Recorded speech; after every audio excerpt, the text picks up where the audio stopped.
Hello everyone, welcome back to linguistic Nexus 360। আজকের ভিডিওতে আমরা গ্রামারের খুবই গুরুত্বপূর্ণ একটি টপিক নিয়ে কথা বলবো, সেটি হচ্ছে টেন্স, যার মানে হলো সময় বা কাল। এই টেন্স ইংলিশ গ্রামারের খুবই গুরুত্বপূর্ণ একটি বিষয়, যাকে ইংলিশ ল্যাঙ্গুয়েজের সোল হিসেবে ট্রিট করা হয়।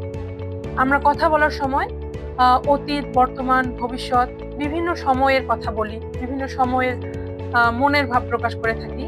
টেন্স সম্পর্কে সঠিক ধারণা না থাকলে আমরা এগুলো প্রকাশ করতে পারবো না। তাই ইংরেজিতে কথা বলতে টেন্সের ভূমিকা অনস্বীকার্য। তো চলুন দেখি টেন্স আসলে কি। টেন্স মানে আগেই বলেছি সময় বা কাল। আমরা জানি টেন্স 3 ধরনের হয়ে থাকে, অর্থাৎ সময় 3 ধরনের হয়ে থাকে। একটি হচ্ছে প্রেজেন্ট টেন্স, পাস্ট টেন্স এবং ফিউচার টেন্স। এই 3 ধরনের টেন্সকে আমরা বলবো প্রধানত। টেন্স প্রধানত এই 3 ধরনের হয়ে থাকে, তবে ক্ষুদ্রাকারে 12 ধরনের হয়ে থাকে। প্রেজেন্ট টেন্স 4 ধরনের, ফিউচার টেন্স 4 ধরনের এবং পাস্ট টেন্স 4 ধরনের। প্রেজেন্ট 4টি কি? Present indefinite, present continuous, present perfect, present perfect continuous. Past 4টি হলো past indefinite, past continuous, past perfect এবং পাস্ট পারফেক্ট কন্টিনিউয়াস। একইভাবে future indefinite, future continuous, future perfect এবং ফিউচার পারফেক্ট কন্টিনিউয়াস। তো শুরুতেই আসি আমরা এই টেন্সগুলো কিভাবে চিনি। বাংলায় যদি বলি আমি ভাত খাই, আমি একটি চিঠি লিখি, আমি ইংরেজি শিখি, এগুলো হচ্ছে প্রেজেন্ট টেন্স, সাধারণত বর্তমান সময় বোঝাচ্ছে। আর আমরা যদি অতীতের কথা বলি তাহলে কিভাবে বলি? আমি ইংরেজি শিখেছিলাম, আমি ভাত খেয়েছিলাম, আমি একটি চিঠি লিখেছিলাম, এগুলো হচ্ছে পাস্ট টেন্স। তাহলে লক্ষ্য করুন, ছিলাম থাকলে আমরা দেখছি ওটা হচ্ছে পাস্ট টেন্স। আর এবারে সে ফিউচার টেন্স। ফিউচার টেন্স আমরা কিভাবে বলি? আমি একটি চিঠি লিখবো, আমি বাড়িতে যাব, আমি ইংরেজি শিখবো, এটা হচ্ছে ভবিষ্যতের কথা বলছে, তাই এটা হচ্ছে ফিউচার টেন্স। ইংরেজিতে আমরা কিভাবে এই টেন্সগুলো প্রকাশ করব? এই টেন্স শেখার ক্ষেত্রে অক্সিলারি ভার্ব 12টি খুবই গুরুত্বপূর্ণ বিষয়। আমরা ছোটবেলা থেকে টেন্স বিভিন্ন রুলস এর মাধ্যমে শিখে এসেছি, যেগুলো আসলে আমাদের আলটিমেটলি মনে থাকে না। আপনাদের প্রাথমিক কাজ হবে এই 12টি অক্সিলারি ভার্ব মুখস্থ করে ফেলা। তো আমি একটি সেন্টেন্সকে এই 12টি টেন্সে রূপান্তর করে দেখাবো। আচ্ছা, একটা সেন্টেন্স নিই। সেন্টেন্সটি হলো আমি একটি চিঠি লিখি, আই রাইট এ লেটার। এবার আপনি দেখুন প্রেজেন্ট ইনডিফিনিটের অক্সিলারি ভার্বে দেওয়া আছে ডু অথবা ডাজ, কিন্তু আমি একটি চিঠি লিখি এটার ইংরেজি হলো আই রাইট আ লেটার।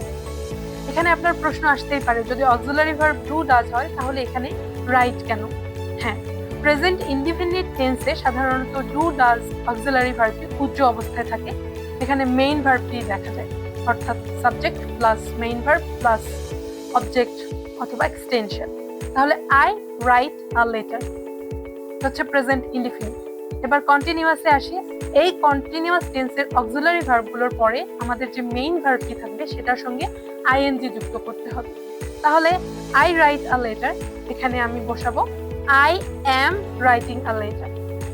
লক্ষ্য করুন এখানে কিন্তু আই আছে জন্য আমি অ্যাম বলছি। এখানে যদি ইউ থাকতো তাহলে আর বলতাম, হি থাকলে ইজ বলতাম। এটা সাবজেক্টের উপর ডিপেন্ড করবে আপনি কোনটা বসাবেন।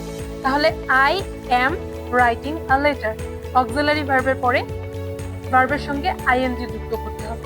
এটি হচ্ছে প্রেজেন্ট কন্টিনিউয়াস। এবার আসি প্রেজেন্ট পারফেক্ট। আমাদের প্রেজেন্ট পারফেক্টের অক্সিলারি ভার্ব রয়েছে হ্যাভ অথবা had.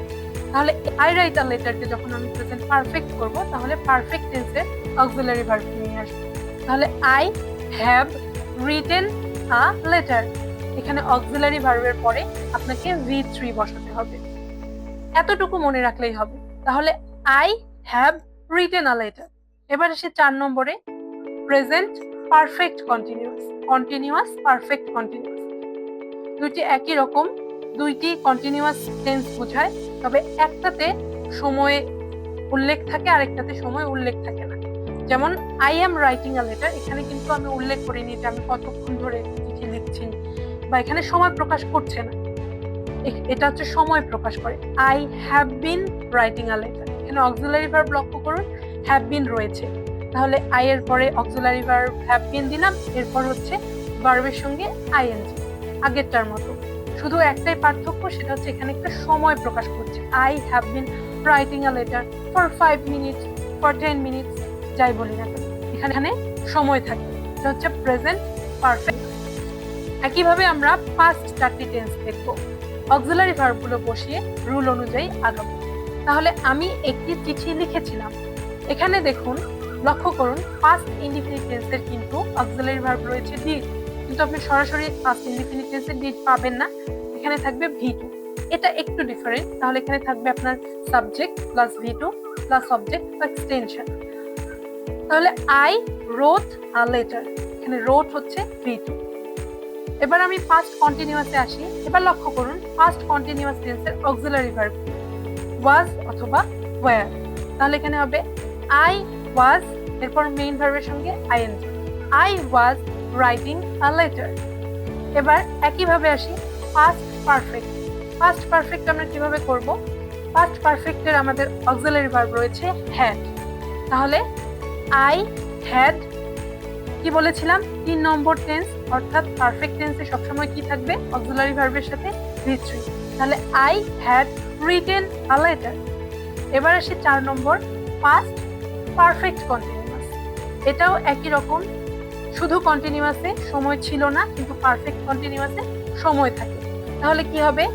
I had been writing a letter for 5 minutes, যে কোনো সময় আমরা উল্লেখ করতে পারি। তাহলে এটা হচ্ছে পাস্ট পারফেক্ট কন্টিনিউয়াস। এরপর আসি ফিউচার 4টি। লক্ষ্য করুন, এখানে অক্সিলারি ভার্ব রয়েছে শ্যাল অথবা উইল। তাহলে I shall write a letter. এবার ফিউচার কন্টিনিউয়াস, অক্সিলারি ভার্ব কি রয়েছে? শ্যাল বি অথবা উইল বি। তাহলে কি হবে?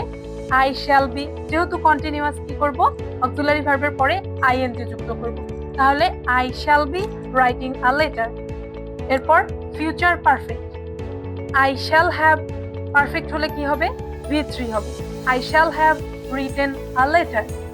এবার future perfect continuous, I shall have been writing a letter for 5 minutes, অথবা যে কোনো সময় আমি উল্লেখ করতে পারি। তো এটাই মূলত টেন্স। আমাদের মূল যে ফোকাসটা থাকে, শুধু আপনি অক্সিলারি ভার্বগুলো মনে রেখে রুল কাজে লাগাবেন।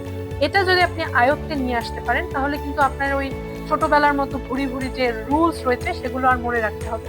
আশা করি আজকের ভিডিও থেকে আপনি খুবই সহজে টেন্স শিখতে পেরেছেন। লিঙ্গুইস্টিক নেক্সাস 360 এর সঙ্গেই থাকুন। Keep learning, keep shining.